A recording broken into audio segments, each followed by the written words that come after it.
చాలా బాధాకరమైనటువంటి అంశం. సో ఎప్పుడు ఏం జరుగుతుందో కూడా ఎక్కడ అర్థం కానటువంటి సిచ్యువేషన్.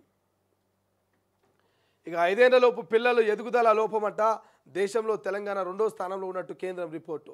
అంగన్వాడీల్లో స్పెషల్ డ్రైవ్కు రాష్ట్ర సర్కార్ నిర్ణయం. తక్కువ ఎత్తు, తక్కువ బరువు, రక్తహీనతతో బాధపడుతున్న పిల్లల్ని గుర్తించాలని అధికారులకు ఆదేశం. ఇక 2వ దశలో 14 ఏళ్లలోపు అంట పిల్లల గుర్తింపు. రైట్గా బాధిత చిన్నాలకు అవసరమైన సప్లిమెంట్స్ ఫ్రీగా అందించనున్న ప్రభుత్వం. పిల్లలకు కండ్లు, ఈఎన్టీ పరీక్షలతో పాటు ఉచితంగా ట్రీట్మెంట్ చేస్తామంటూ మనకు వార్త కనిపిస్తుంది. సో రాష్ట్రంలో 5 ఏళ్లలోపు పిల్లల ఎదుగుదల లోపం ఎక్కువగా ఉన్నదని కేంద్ర ప్రభుత్వం రిపోర్ట్ ఇచ్చింది. దీనికి తోడు తక్కువ బరువు, రక్తహీనత వంటి సమస్యలతో బాధపడుతున్నట్టు తెలిపింది. ఈ నేపథ్యంలో పిల్లల పౌష్టికాహార లోపంపై రాష్ట్ర ప్రభుత్వం సీరియస్గా దృష్టి పెట్టింది. రాష్ట్ర వ్యాప్తంగా అన్ని అంగన్వాడీ కేంద్రాల్లో స్పెషల్ డ్రైవ్ చేపట్టాలని నిర్ణయించింది. తక్కువ ఎత్తు, తక్కువ బరువు, రక్తహీనతతో బాధపడుతున్న పిల్లల్ని గుర్తించాలని అధికారులని ఆదేశించింది. పిల్లల పోషకాహార లోపాన్ని అధిగమించేందుకు ఇప్పటికే మహిళా శిశు సంక్షేమ శాఖ కృషి చేస్తుండగా ఈ డ్రైవ్ తర్వాత ఎదుగుదల లోపం ఉన్న పిల్లల కోసం ప్రత్యేక కార్యక్రమాలు చేపట్టినట్టుగా తెలుస్తుంది. అంటే పిల్లల కళ్ళు కావచ్చు, ఏంటి పరీక్షలతో పాటు ఉచితంగా ట్రీట్మెంట్ ఇస్తారట. అంగన్వాడీలో 5 ఏళ్లలోపు పిల్లల ఎదుగుదలలో కొంత లోపం కనిపిస్తుందట. తెలంగాణలో ఉన్నటువంటి దేశంలోనే తెలంగాణ 2వ స్థానంలో ఉన్నట్టుగా కేంద్రం రిపోర్ట్ అంట. సో దేశంలో ఉన్నటువంటి అన్ని రాష్ట్రాలు సర్వే చేస్తే తెలంగాణలో ఉన్నటువంటి ఏదైతే ఈ 5 ఏళ్లలో పిల్లల్లో లోపం ఎక్కువగా ఉన్నట్టుగా మనది 2వ స్థానంలో ఉందట. సో ఈ లోపం ఉన్నటువంటి పిల్లలు ఎవరైతున్నారో మరి వీళ్ళకి కండ్లకు పరీక్షలు కావచ్చు, లేకపోతే ఈఎన్టీ పరీక్షలతో పాటు ఉచితంగా ట్రీట్మెంట్ కూడా ఇచ్చేటువంటి ఛాన్స్ ఉందట.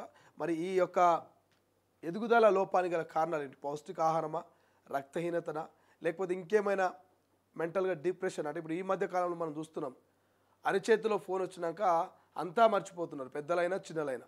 ఇక పిల్లలు 2 ఏళ్ల నుంచి మొదలు పెడితే 20 నుంచి 60 ఏళ్ళ దాకా కూడా, 2 ఏళ్ల నుంచి మొదలు పెడితే 20 నుంచి 60 దాకా ప్రతి ఒక్కరు సెల్ ఫోన్ లేని వాళ్ళ జీవితాలు గడుస్తారు. ఇక బుడ్డ పోరగాళ్ళు అయితే బువ్వ కూడా తింటలేరు.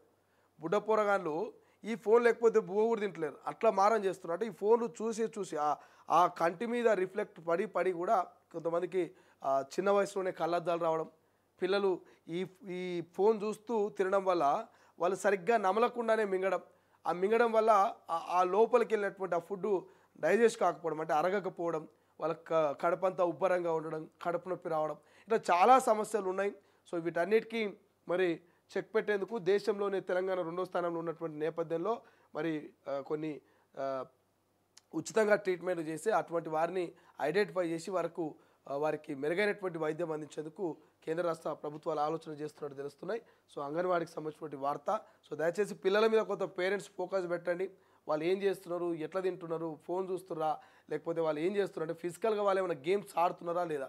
చాలామంది మెంటల్గా ఫోన్లో గేమ్స్ ఆడుతున్నారు పిల్లలు. 5 ఏళ్ళ 10 ఏళ్ళ పిల్లలు, 3-4 ఏళ్ళ పిల్లలు కూడా. అంటే ఇక దొగ్గాడి లేచి నడిచే పిల్లలు కూడా ఫోన్కి అలవాటు అయినాక వాడు నడవలేకపోతున్నాడు, దొగ్గాడలేకపోతున్నాడు. సో దయచేసి కొంత వాళ్ళని సాయంత్రమో పొద్దున్నో కొంత వాళ్ళని ఏదైనా ఒక ఆట ఆడించడమో, లేకపోతే ఉరికించడమో, లేకపోతే వాళ్ళని ఏదో ఒక గేమ్ ఆడిస్తే వాడు కొంత తిన్నది అరుగుతుంది. అండ్ దాంతోపాటు వాడి బాడీలో కూడా కొన్ని చేంజెస్ అవుతుంటాయి, గ్రోత్ ఉంటుంది పెరగడానికి. అంతేగాని వాడు కూర్చున్న చోటనే కామ్గా ఉన్నాడు కదా, నా పని నేను చేసుకుంటా, వాడు ఏడవకపోతే చాలు నాకేందని చెప్పేసి వాడికి ఫోన్ ఇస్తే వాడు కూర్చున్న తోటనే ఊబకాయంతో కడపంతా ఉబ్బిపోతున్నది, మనిషి పెరగలేకపోతున్నాడు, మెంటల్గా యాక్టివ్ కాలేకపోతున్నాడు. సో పిల్లల భవిష్యత్తు అంధకారంలోకి పడిపోయేటువంటి అవకాశం ఉన్నది. సో దయచేసి పేరెంట్స్ కూడా పిల్లల మీద ఫోకస్ పెట్టాల్సినటువంటి అవసరం ఉన్నది. అంటే బీసీల కోట, మోదీ, రాహుల్ గాంధీ ఇదే కనబడుతున్నాయి.